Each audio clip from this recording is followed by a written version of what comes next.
After years of waiting, The Batman Part 2 has finally dropped first looks that's changing everything we thought we knew about this sequel. And trust me, what Sebastian Stan is doing in this movie is just the beginning. We've got casting bombshells, plot details, a new winter setting, production updates, villain reveals that nobody saw coming, and behind-the-scenes updates that confirm Matt Reeves is about to deliver something Gotham has never seen before. But that's not even the craziest part, because what Scarlett Johansson is reportedly playing might actually be more important than Harvey Dent himself. First, let's dive straight into the freshest first looks for new characters. Sebastian Stan has officially been cast as Harvey Dent in The Batman Part 2, and this is massive for multiple reasons.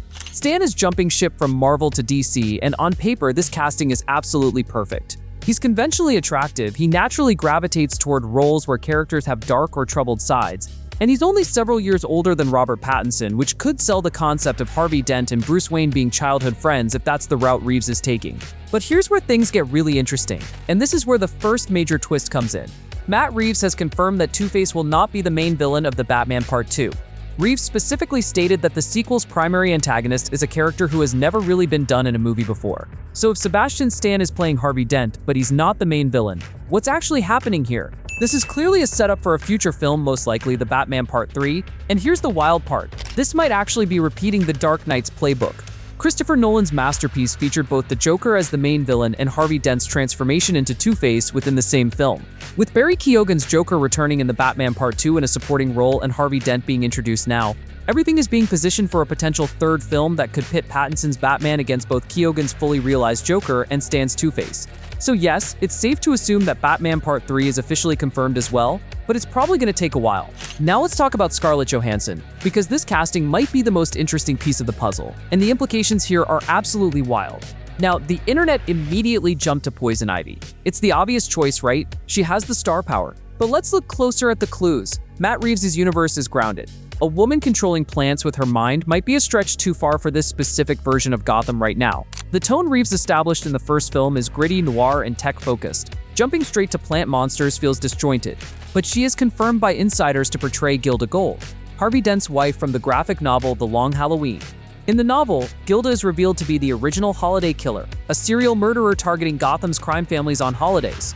This twist is reportedly being adapted by Matt Reeves for the sequel. Sources suggest Johansson's role is not minor and that she is likely the main antagonist, a Trojan horse character. The studio's secrecy regarding her exact role underscores its central importance to the plot. We'll come back to the villain situation in a minute. But first, let's talk about what's happening behind the camera, because The Batman Part 2 just secured an absolute powerhouse cinematographer. Eric Messerschmidt has been officially confirmed as the director of photography for the sequel, replacing Greg Fraser, who shot the first film. Now, Fraser did phenomenal work on The Batman. Legendary cinematographer Roger Deakins even called it the best shot film of 2022. So Messerschmidt has massive shoes to fill. The snow and winter setting in The Batman Part 2 has been confirmed by multiple sources, including director Matt Reeves himself and actor Renzi Felice from the Penguin series, who revealed it around the 2752 mark in an interview that we knew Matt Reeves wanted the next film to be set in the snow, so the series takes us towards that. This winter setting isn't just an aesthetic choice, it's a deliberate narrative and visual evolution for Gotham City. The sequel takes place only a few weeks after the finale of the Penguin series, which was set in November and early December. This timeline naturally pushes The Batman Part 2 into the heart of winter, potentially around Christmas or New Year's Eve, creating a Gotham we've rarely seen on screen. The snowy, icy landscape offers Reeves and cinematographer Eric Messerschmidt the opportunity to deliver something visually distinct from the rainy, flooded Gotham of the first film. And here's a fascinating detail that actually gives us our first look at what The Batman Part 2 will look like visually. Messerschmidt previously worked on the Batman Arkham Shadows game trailer called Become the Night. So even though we don't have official first-look images or footage from The Batman Part 2 yet, that Arkham Shadows trailer is probably the best indicator of Messerschmidt's vision for this sequel. The man knows how to shoot Gotham, and based on his previous work, we're in for something visually spectacular. Production updates are coming in fast now.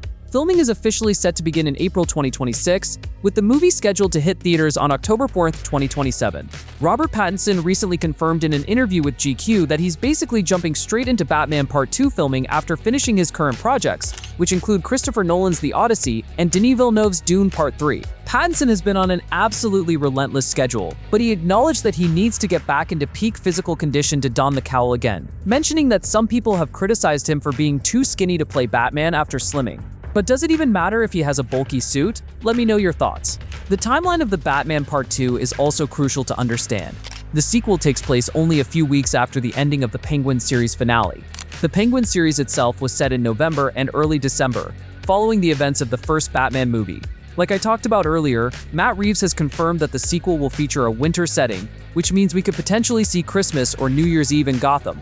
Now let's get back to the villain question, because this is where things get absolutely fascinating. Matt Reeves has been very specific about his villain choice. He's repeatedly stated that the main antagonist of the Batman Part 2 is someone who has never really been done in a movie before. That single statement rules out a massive list of Batman's rogues gallery. We can eliminate the Joker, Two-Face as the main villain, the Riddler, Penguin, Mr. Freeze, Poison Ivy, Catwoman, Bane, Scarecrow, and Ra's al Ghul. So who's left that fits Reeves' grounded, realistic Gotham and hasn't been featured in a live-action Batman film? The top contenders are the Court of Owls, Hush, Clayface, and Hugo Strange, with the Court of Owls being the absolute frontrunner. Here's why the Court makes so much sense. They're a secret cabal of Gotham's wealthiest and most influential citizens who have controlled the city from the shadows for generations. They appeared in the Gotham TV series, but they've never been in a Batman movie, which would technically fit Reeves' description of never really been done in a movie before. Robert Pattinson himself expressed interest in doing a Court of Owls story back in 2022, saying, "I'd love to do something like Court of Owls. There are elements of the Batman which are kind of horror, and I think it really feels quite new for Batman." The Court of Owls would also tie directly into Bruce Wayne's past and the Wayne family legacy, which aligns perfectly with Reeves' stated goal of exploring Bruce Wayne's character more deeply in this sequel. Now here are important first-look details for the villains. That is absolutely mind-blowing. There's another fascinating piece of casting that might give us a clue. Tobias Menzies is rumored to be playing Amadeus Arkham in the Batman Part 2. Amadeus Arkham is the founder of Arkham Asylum, the infamous institution for the criminally insane. If Menzies is indeed playing Amadeus, it raises some intriguing questions. Would he appear in flashbacks, or is Reeves reimagining the timeline to place Amadeus in the present day? Could Amadeus himself be the main villain, or is he connected to whoever the primary antagonist actually is? Let me know what you think the Arkham connection means for this story, but guys, keep watching because we also have information for Robin later. There's also speculation about Hush, another villain who's never appeared in a live-action Batman film. Hush, whose real name is Dr. Thomas Elliot, was Bruce Wayne's childhood friend who becomes obsessed with destroying Bruce and everything he represents. Hugo Strange is another possibility. Strange is a brilliant psychiatrist who becomes obsessed with Batman and eventually discovers his secret identity.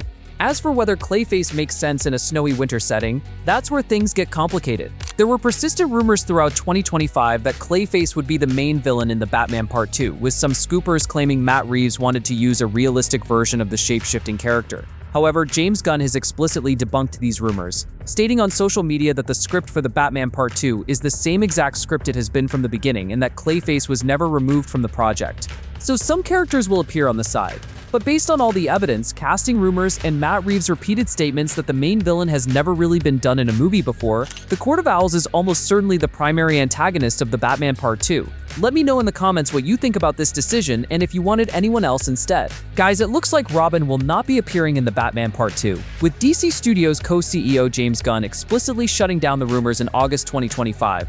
Calling reports about Dick Grayson's inclusion nonsense and clarifying that only 6 of us have read the script. Director Matt Reeves addressed the speculation more diplomatically, acknowledging that he and co-writer Matt Tomlin discussed probably every character during development, including Robin, but he provided no confirmation that the Boy Wonder made it into the final screenplay. Matt Reeves has made it clear his focus for Part 2 remains on exploring Bruce Wayne's psychology and introducing major villains who have never been properly adapted to film, leaving no narrative room for Robin's introduction.